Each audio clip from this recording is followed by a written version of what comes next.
Welcome to the press briefing. We have Dr. Albert Au, Principal Medical and Health Officer of the Center for Health Protection, and Dr. Larry Lee, Chief Manager, Hospital. Dr. Au will give you an update on cases. Friends of the media, members of the public, good afternoon. Yesterday, on the 4th of March, I will report to you cases involving COVID-19 cases. Yesterday, there are 37,529 confirmed cases. Case number 40387 to 440615. And of that, 3,704 cases are reported by hospital authority. 2,102 cases are confirmed by public health laboratory services. For the remaining 31,723 cases, they're confirmed by private laboratories.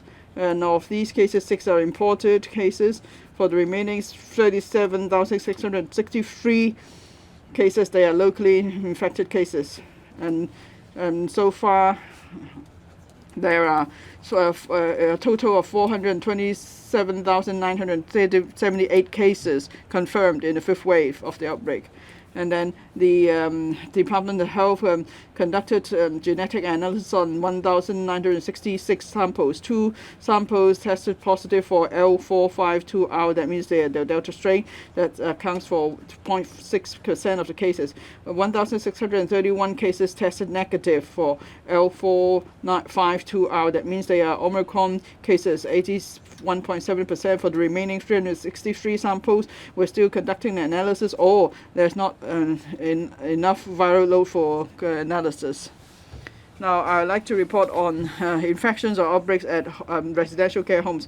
There are another 60 residential care homes with infection cases or outbreaks.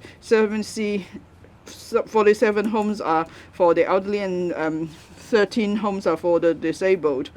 In total, there are 628 cases involved. 428 of the cases involve residents, and the remaining involve staff members. And then in the 5th wave, there are a total of 589 residential care homes for the elderly that have seen infection cases or outbreak. They account for about 73% of the total number of such homes, involving 11,000 residents and about 3,100 staff members. For residential care homes for the disabled, so far there are 192 such homes with infections or outbreaks. They account for 64% of all such homes for the disabled.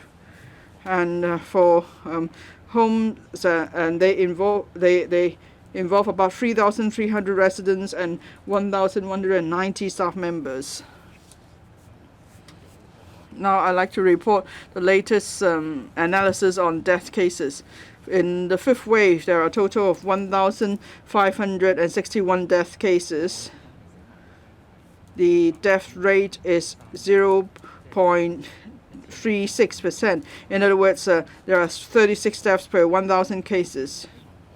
For these death cases, they involve 961 males and 600 females. The age range is between 11 months and 108 years. The median age is 85 years old. And then there are 6 cases involving children.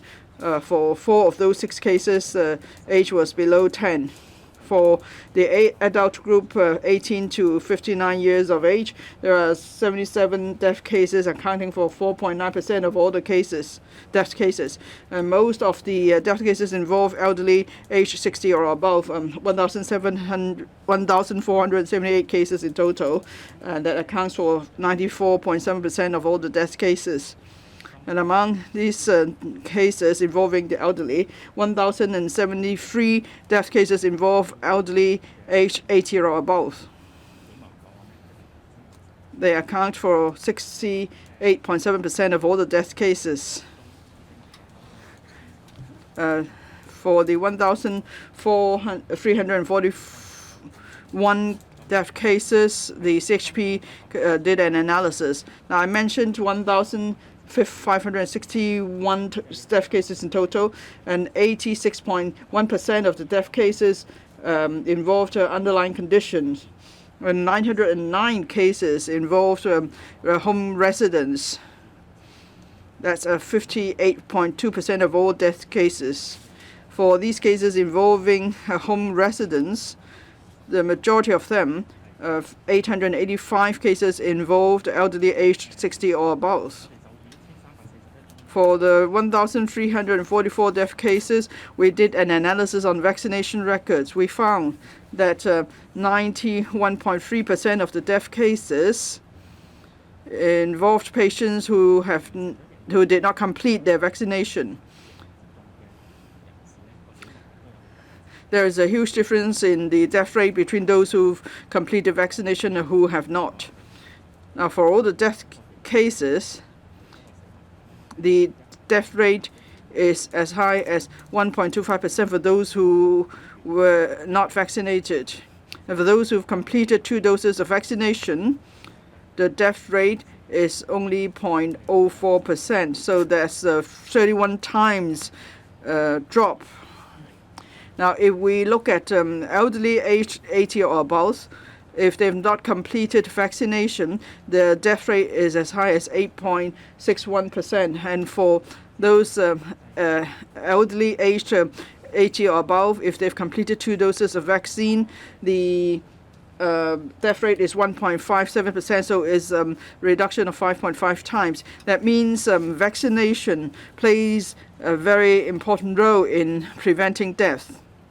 So I must make an appeal to all, in particular the elderly and the children, to get vaccinated as soon as possible. Now, especially for residents living at residential care homes for the elderly and the disabled, they should get vaccinated as soon as possible.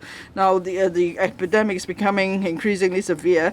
We want to offer protection to home residents and workers there. So we have appealed to private health care organizations to give priority service to these homes. And we're making arrangement for more in the healthcare, more healthcare professionals to form teams to do health assessments for home residents and vaccinate them. We want to boost further the vaccination rate of home residents. Now we have 5 outreaching teams, and there are over 150 visiting registered doctors. On top of that, in the past week, we have set up an additional 5 professional teams, including teams of the Department of Health, because we hope to complete vaccination for home residents in the shortest possible time. And taking this opportunity, I would like to thank colleagues of the ICAC. The ICAC deployed about 200 staff members of the investigation teams to help the Department of Health to set up the 5th contact tracing office. The office came into operation on the 25th of February. It's located at the headquarters of ICAC in North Point. For these 200 ICAC officers, they would help the CHP to issue quarantine orders to household contacts of confirmed cases so that we could speed up the issuance of such notices to household contacts. On the question of public mortuaries, I would like to give you an update. Now, we're seeing rather many death cases in accident emergency departments of hospitals. The relevant remains have to be sent to the public mortuary for handling in accordance with the law. And there are 1,350 spaces in public mortuaries to keep bodies, but they've all been filled. So we therefore are adopting additional measures, for example, using private facilities to store such bodies. For example, the Tonghua Group of Hospitals have let us use some of their spaces since the 1st of March. And then there are 2 nursing homes that also lent us 40 spaces. The Cancer Society and Jockey Club facilities. And then 2 other spaces in 2 other nursing homes will also be put to use next week. And then at Fushan Public Mortuary, we have also set up 4 refrigerated containers. We will be adding another 6 refrigerated containers today. So we'll be able to accommodate no less than 300 bodies. And we will be deploying an additional 10 refrigerated containers. So in total, we'll have 600 spaces. And then there is the new Fushan mortuary. It could provide 800 spaces. Is expected to come into operation in early April. We also need to speed up the registration of storage of bodies. The Department of Health has redeployed staff at once to increase the staffing level at public mortuaries. We're grateful to the Auxiliary Medical Service for sending their officer to help us with such registration work. So that's all from me. Dr. Lee, please, on Hospital Authority. Good afternoon. We have 7,215 patients being treated at North Lantau Hospital, Hong Kong Infection Control Center, HA Infectious Disease Center, and other CTF. And then 200 are kept at the Penny Bay Community Isolation Facility. 61 patients were reported to be in a critical condition, and 40 of them did not have any record of vaccination. For the 61 critically ill patients, they're all in our ICUs. 109 patients are in serious conditions, out of which 77 do not have any vaccination records. As of the 00 hours today, for the past 24 hours, 150 patients who have tested positive passed away. 90 men and 60 females, aged between 32 and 105. For those who passed away yesterday, 82 of them came from homes, and 109 of them did not have any vaccination records. For those who had 2 vaccinations, 21, 19 1 dose, and then 1 had received 3 doses. And among the 150 patients, 137 of them are aged 65 or above. 6 are of a younger age. For those who pass away, I would like to provide further information. First of all, a 41-year-old man, a resident of a care home, and he was mobility impaired. And then on the 23rd of February, he was admitted to the A&E department of the Queen Elizabeth Hospital for fever. And then he was sent to a ward. And then on the 4th of March, at about 4 a.m., he passed away. Another patient was a man, 54 years old, a cancer patient, also with a heart condition. On the 26th of February in the afternoon, as a result of dizziness and low blood sugar level, he was admitted to QE Hospital. And then he was transferred from the A&E department to the ward and passed away on the 4th of March. A 32-year-old woman, and in fact she was the one who had received 3 doses. On the 28th of February, it was found that she had a positive result as a result of the RAT test, and she had fever. On the 2nd of March, he went to seek consultation at the PMH, and she had other serious symptoms. On the 4th of March, she passed away in the afternoon. The 4th patient, a 58-year-old lady, again, she used to reside at a care home suffering from chronic diseases. She went to the Princess Margaret Hospital for treatment. After admission, it was found that she had certain cardiac problems. And then on the 4th of March, in the afternoon, she passed away. As to the 5th patient, 51-year-old man suffering from high blood pressure, on the 2nd of March, round about the early hours, she went to Princess Margaret Hospital. She lost consciousness, and there was a CT scan of his brain, and there was a hemorrhage. On the 4th of March in the afternoon, he passed away. The last one, 59-year-old man, again a resident of a care home with a history of kidney problems. He went to Queen Mary Hospital on the 3rd of March for shortness of breath. And he had to receive resuscitation at the A&E department, and he was intubated. On the 4th of March, round about 7 o'clock, he passed away.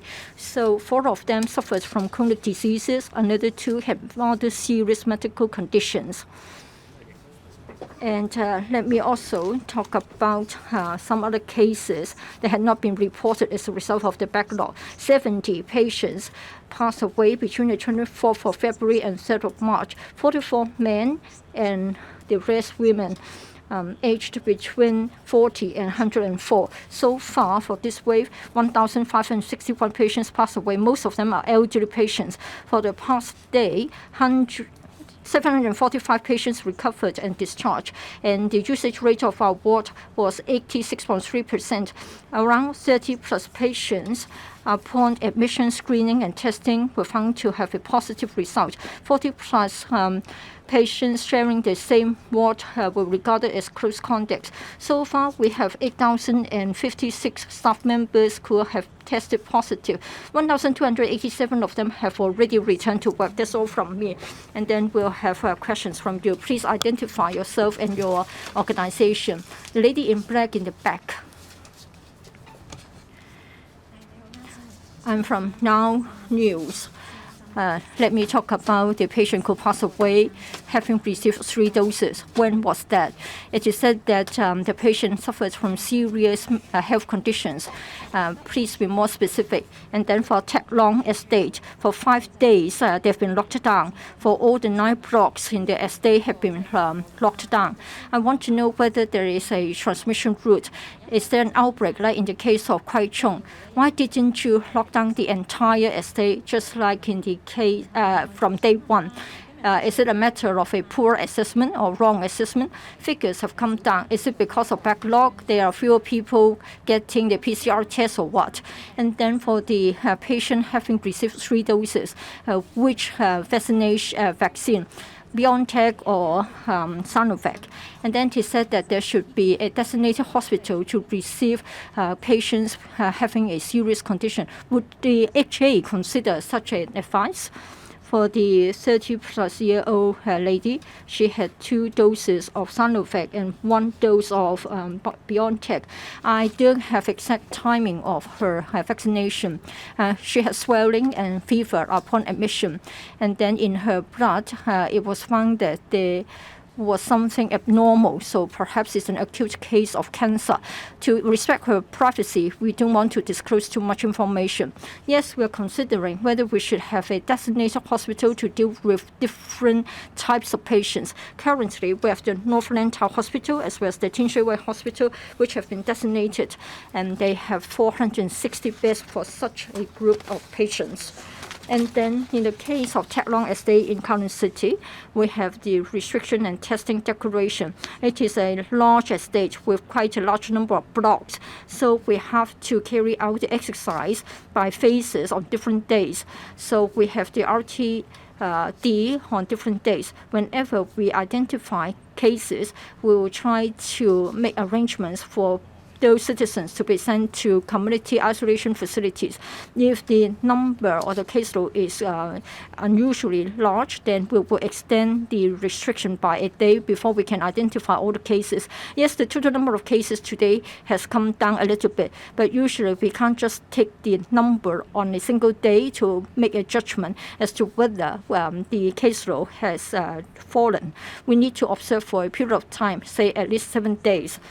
For the reasons behind a fall in the number, there are many. Say, for example, fluctuations from day to day, and also because probably more people are using rapid antigen tests for the diagnosis instead of having PCR tests. So our figures only reflect the number of cases found by the PCR instead of the rapid tests. Yes, the number of cases have come down, but still the level is high, almost 40,000 cases. If we add the number of rapid test cases, there will be over 50 or near 50,000.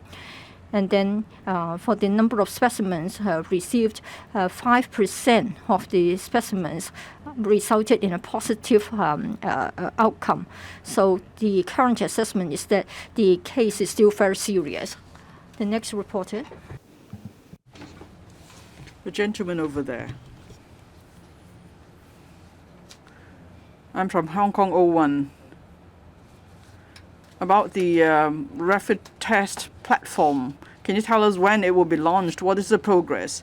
Now, at the beginning, it said it will be launched this week, but so far, we don't even have a date for the launch. So what problems did you encounter? Now, usually, when the government launches online platform, there would always be, collapse of the system. Are you concerned this will happen again for this platform? And for the rapid antigen test, now without this platform, people may still be doing the test, but they won't be reporting the test result. That means there will be a bunch of patients who've been tested positive, but these cases are not yet reported to you. So would you say they are the invisible carriers and you're not able to find them? For the platform for reporting rapid test results, the Department of Health and its information technology colleagues would work with working with a particular research center on the preparation of this platform. As I mentioned before, there are complicated technical details involved. For example, if a case is reported on this platform, we have to first check whether it's the same as confirmed case reported to us previously. If so, then we will not be issuing a new isolation or quarantine order. And then we also have to check verify identities. That is, for people who register the cases, we have to confirm or verify that their identity is correct. So there are a host of issues that we have to resolve. Our colleagues are working very hard to come up with the best solution. And also, when this platform is launched, of course, we don't want there to be any chaos. We expect that when we launch a platform, there would be a massive number of people using the platform to report the cases, probably over 150,000 people. That's why we need to make sure the platform is properly developed to avoid any chaos or irregularities. Now, you're right that the server may go dead. That's why we need to do more tests so that this will not happen when the platform is launched. So we don't have actual launch date yet, but we're working very hard to launch it as soon as possible. And I would suggest to the public that, say, if they have done a RAT test and the result is positive, then they could be regarded as a confirmed case. They should stay at home. If the household condition permits, they should stay in room in their own. And if they leave the room, they must wear masks. And also they have to keep the distance with others. They should not have meals together with other family members, and household members have to stay home as well. Now, we have a platform for the reporting of PCR test result. We have received a report there too that people have tested positive with RAT, and there are several thousands of them. Now, they have reported the case on these platforms without PCR test results, and then we will send them short message. Now, before the platform for reporting RAT positive result is available, there's no need for people to use the other platform for PCR test result for the moment. But when a new platform is launched, then we will be able to learn accurately how many people have tested positive with RAT in the community. Sorry, the speaker is not using microphone. Sorry, the speaker is not using a microphone. Sorry, the speaker is not using a microphone. The interpreter cannot hear him.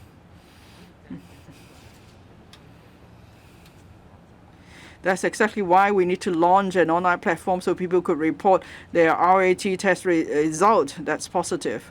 As I said, there will be retrospective effect. If someone's status positive now, they could report their cases to us later. We do encourage people to report their cases to us. Now, if they've only done RAT and test positive without a PCR test, then there's no way we could access their information. That's why we would like them to report their cases to us in this platform in future. On this platform in future, and then we will be able to get a better idea of the trend of the cases. Now, of course, RATs are now rather common. Many people may have done RATs, and if they test positive, they should just stay home for now. The lady there, I want to ask about Tek Long Estate. I'm from cable TV. There are over 1,400 cases for buildings, for blocks with the RTDs removed. So do you expect there will be a major outbreak in this estate? Would there be, say, lockdown for 5 days for this enclosure for these blocks for 5 days, like in the case of Kwai Chung Estate? For the makeshift hospital, there are just a few dozens people staying there. Why is that the case? Why there's just so few people there? Now, first on the isolation facilities, I don't have information at hand as to how many patients are staying there, but we will send patients with mild conditions to the community isolation facility, and then there are medical stations there that we meant. For those who are admitted there or waiting to be admitted there, they have to have had 2 doses of vaccine. And if they test positive, then on day 6 and day 7 they could do RAT again. And if the test result is negative, then they could leave the community isolation facilities early. For those staying at the community isolation or treatment facilities, they will be given a pack with thermometer, test kits, and other information leaflets, as well as forms for reporting their personal particulars. Now, on the arrangement of assigning isolation facilities, there are other departments involved, but the hospital authority will actively support such effort. For Tek Long Estate in Kowloon City, within the sewage surveillance done by the Environmental Protection Department, we have identified high viral load. That's why we have imposed restriction testing declarations on some blocks, and we found quite a number of cases. So we could see there is major transmission in these blocks. So the most urgent thing we need to do now is to identify these cases, and then we could remove these cases from the blocks. So we hope that the RTD operation will make effective use of our PCR testing capacity. We want to cover more blocks as far as possible. If when we impose RTD and we find a certain number of cases in a particular block, then we would like to arrange for these cases to be sent to community isolation facilities in batches. And we have found in recent days that when a block is enclosed and positive cases are identified, some of the patients do not want to be sent to community isolation facilities. Well, in fact, under Cap 599F, for all confirmed cases by law, if the government deems it necessary, these people have to be sent to isolation facilities. Now, if we find so many cases in a block, that means there is transmission chain in the block. And if they stay in the building, that will lead to more infections. So we would like to move all who've tested positive in the block to community isolation facilities. This will keep other residents in the block safe. And apart from restriction testing declarations exercises, we also send RAT kits packs to residents in the block, and they will have to do more RATs in the next few days. Sorry, the speaker is not using microphone.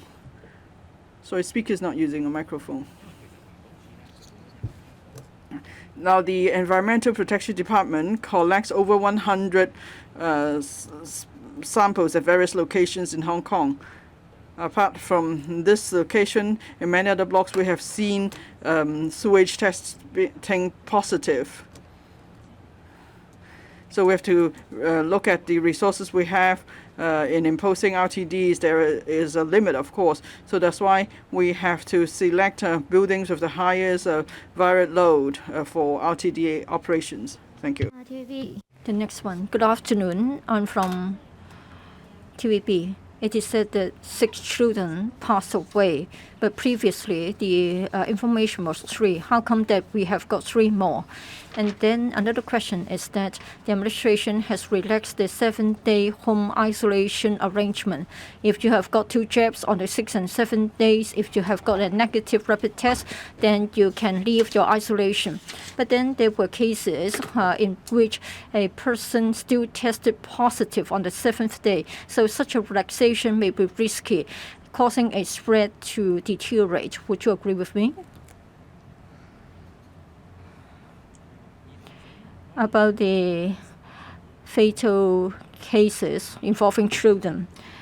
So far, 6 children passed away. 4 of them were aged between 0 and 9 years old.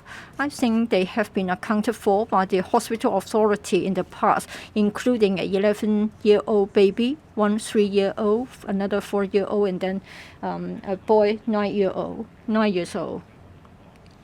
In your question, you talked about our isolation policy. If we have a confirmed case, the patient would have to be admitted to a hospital or community isolation facility. We'll make our best to make the arrangements. If it is not a priority case, to be allocated early, and by the 6th and 7th day, if he's still not admitted to a CIF or hospital, then he can carry out a rapid test at home.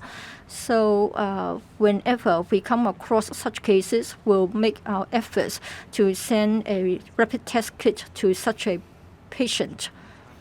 If on the 6th and the 7th days, if the test result is already negative, it means that the viral load is already at a very low level. For rapid tests, generally speaking, they're less sensitive.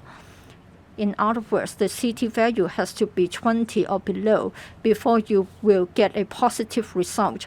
So for rapid test, it means that the viral load is low. But it doesn't mean that all the virus has been cleared, because we're still talking about a confirmed patient, and he or she is just on the way of recovery. Our current risk assessment is such that if you have a negative test from a rapid test, we believe that it is still safe, and the risk to be caused to others will be low. You talked about people who have a negative test on the 7th day, but the PCR test is positive. This may be possible because PCR tests are very sensitive. It can still detect a low level of CT value. The CT value, if above 30, it means that it is low. So we believe that for such patients, the viral load is low, and then the risk is low, and so we believe that they can be released from confinement. The next one. I'm from Ta Kung Pao. 2 questions for the hospital authority. For the designated hospitals, you have the North Lantau Hospital and the Tin Shui Wai Hospital. Do they only admit serious cases? And respectively, how many such patients have they admitted? If not, what types of patients are they admitting? And then the experts are saying that we should focus on treating the serious cases. So for the North Lantau Hospital and the Tin Shui Wai Hospital, do they only admit confirmed patients, or do they still provide service to patients from different specialties? Would you follow the mainland example, that is to turn the entire hospital into a hospital for COVID-19 patients only? It is said that a number of hospitals like Tung Hua, etc., should be turned into designated hospitals as well. How many beds will be available, and what's the progress of such a conversion? When will they be able to admit the patients? Are you going to expand the list of designated hospitals, and how many will be involved? Thank you. For designated hospitals, we have only confirmed North Lantau Hospital as well as the Tin Shui Wai Hospital. They have 300 and 160 beds respectively. We have nearly 400 patients already admitted to the two of them. We are mainly talking about patients with serious conditions or a medium level of seriousness. In other words, they don't need ICU facility support. For more serious cases, usually they will be treated by hospitals in the same cluster. And they will still maintain their outpatient clinics, the specialty outpatient clinics, the A&D department is still open to patients requiring such service, as well as other citizens seeking medical consultation. We are also actively making preparations for the conversion of hospitals into designated ones, and we'd like to have more hospitals spread across the territory. You talk about Ritchie Hospital. Well, we are still in the process of planning.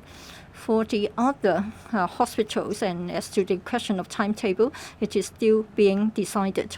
The next question, let's get a question in English.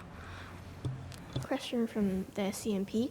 As reportedly, there are some healthcare groups refusing to vaccinate elderly at care homes with outbreaks. What is the DH doing to persuade those healthcare groups to offer on-site vaccination at care homes with outbreaks? And what's the number of deaths involving elderly care home residents? Thank you. Sorry, can you about the vaccinations? I think I leave it to Dr. Au. And what is your second question? What's the number of deaths involving elderly care home residents in the fifth wave?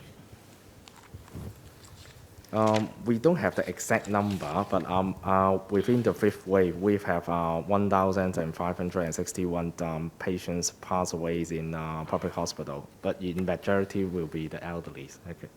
See any supplement from Dr. Au? According to the latest statistics, among the 1,561 deaths reported as of yesterday, at least 909 deaths were involved residents of residential institutions, accounting for about 58.2% of the total number of deaths.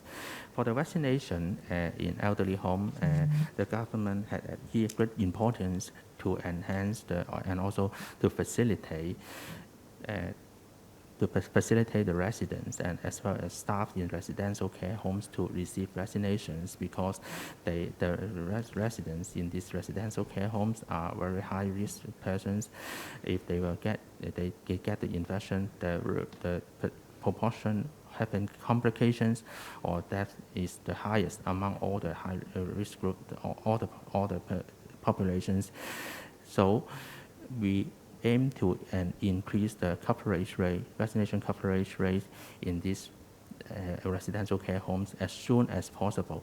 And the government has launched a series of measures, including sending healthcare teams to these residential care homes to provide vaccinations, as well as liaison with the social welfare departments to arrange more visiting health officers to attend these homes to provide vaccinations to the residents, as well as we will also send in letters to the institutions as well as medical organizations to urge them or to solicit their support to provide vaccinations to these residential care homes. 下一題，嗰邊嗰位。Next, I'm from Ming Pao. For the 32-year-old female death case, did she have other underlying condition? Were you aware of her cancer condition beforehand? How come there was swelling on the neck? Has that anything to do with COVID? Could you explain that? Has she made use of or tried to book the designated clinic service? And when was she admitted to hospital? And then we have seen their cases for the elderly who were infected, they tried to get an ambulance. They couldn't get to hospital the first time. The second time, when they got ambulance service, by the time they reached the hospital, they no longer had a heartbeat. So for serious cases, how did you identify these cases? How did you prioritize cases? And for those who have confirmed cases at high risk, how do you prevent them from passing away while waiting at home? Would you consider giving information about the death cases on the duration of wait for being sent to hospital? And then now in the fifth wave, how many cases are there where the cases never reached the public hospitals? Because so far there have been views in the community that we don't have full information about the death cases. And then for what would you consider giving daily update online for all such information about death cases involving the vaccination records and so on? And now you say that the dashboard information, there are the number of new cases, but can you explain what the figures mean at ICU and so on? Now there are 61 patients in critical condition. They are at the ICUs. I think that's what you're referring to. The occupancy rate of ICU is about 93% at the moment. We know there's a strong demand for designated clinic service. That's why we'll be increasing the number of clinics. By next week, there will be 17 such clinics. We also have the patient support call center that could help patients, particularly the elderly patients. Of course, we're very sad if patients pass away. For cases like these, they will refer to the coroners for an inquiry. You asked about the 32-year-old female. She had fever and she had swelling on the neck, and she was admitted to hospital as a result. No, so she was admitted to hospital rather quickly. On her neck swelling, our medical observation is that it may have nothing much to do with her COVID infection, but rather with an acute cancer condition.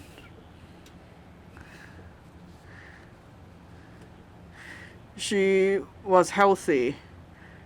She did not have any previous record of underlying condition.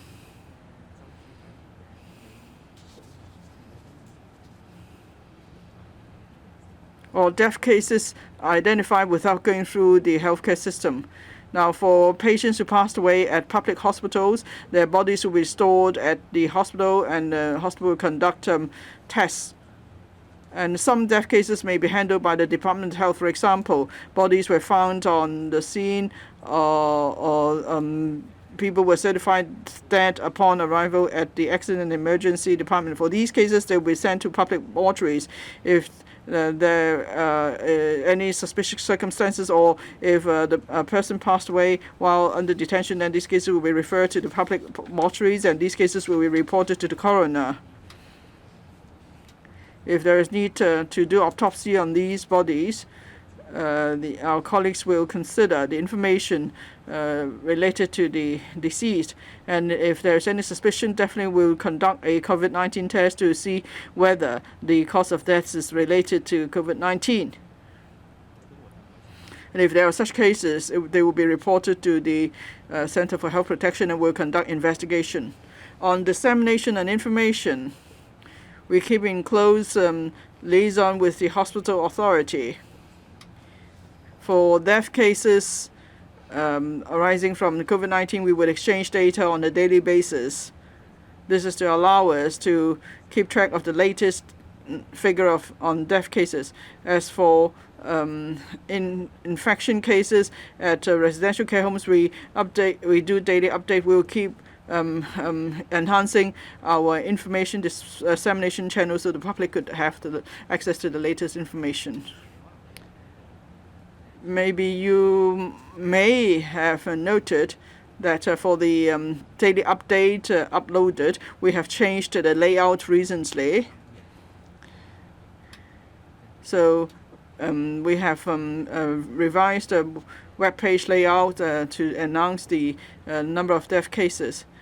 And we also give analysis of the death cases. Last short follow-up, please. I'm from Now TV. Dr. Au, you mentioned that some patients refuse to go to isolation centers. What is the reason? How many refuse to go to isolation facilities? And what are the criteria for assignment to isolation facilities? Are they based on districts or the preference of patients? Now, you say the ICU's occupancy rate is some 93%. What if there are more patients with serious critical conditions? How many more beds could you make available? And what is your staffing level? How many patients are looked after by a staff member? Now, the latest occupancy rate is 93%, but even before the epidemic, we have a mechanism so to make up for shortfall among hospitals. So if there is need, patients could be transferred to the ICU of another hospital for treatment. And also with added beds. We are considering adding beds in some other hospitals, and we have enough ventilators for staffing level. While we don't have any breakdown for ICUs, we are of course some 8,000 staff members who've been infected, but then some 1,200 have returned to work. On community isolation facilities. Now we adopt an early identification, early isolation, and early treatment strategy. We try to curb the spread of the COVID-19 virus in the community. We want to stop the infection at source.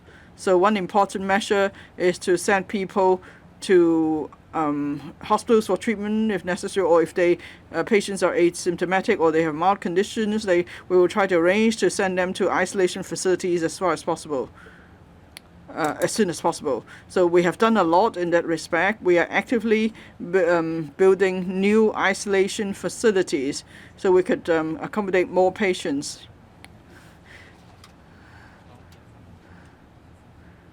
Now, when new facilities come on stream, there will be a bigger supply. Then more people will be able to be admitted to the isolation facilities. And what is important is that if people could be removed from their homes and be put in isolation centers, we could stop them, prevent them from spreading their disease to their family members or to others in the building. So, one of consideration is that if, say, there are cases identified in restriction testing declaration operations, or if people have a poor housing condition, say they live in subdivided units or in crowded places, then these people will have priority for being sent to isolation facilities. And then if others don't have any underlying conditions and they are able to take care of themselves, and then if we have the isolation facilities, then we would like to send everyone that, all those there, and then we ask the public to cooperate with us. If you are assigned to isolation facilities, please cooperate with us and go to these facilities, because we don't want the disease to be spread in the community. I don't have the information. No, but I heard that from frontline colleagues. That's the end of the press briefing. Thank you.